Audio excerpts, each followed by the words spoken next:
Fenomena alam unik yang disebut Gunung Menangis kembali terjadi di lereng perbukitan Sembalun, Lombok Timur, Nusa Tenggara Barat, NTB.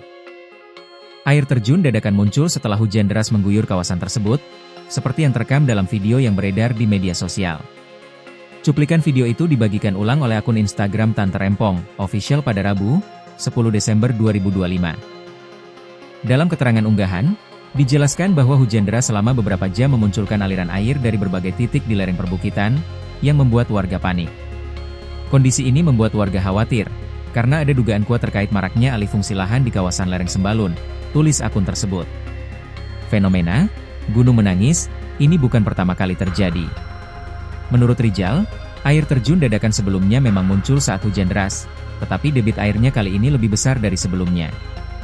Selain menimbulkan pemandangan unik, aliran air yang deras menyebabkan sungai meluap hingga merendam persawahan warga. Sekitar 3 hektar sawah diperkirakan terdampak akibat luapan air tersebut. Warga berharap pihak berwenang dapat meninjau kondisi lereng dan alih fungsi lahan untuk mencegah dampak lebih besar di masa mendatang.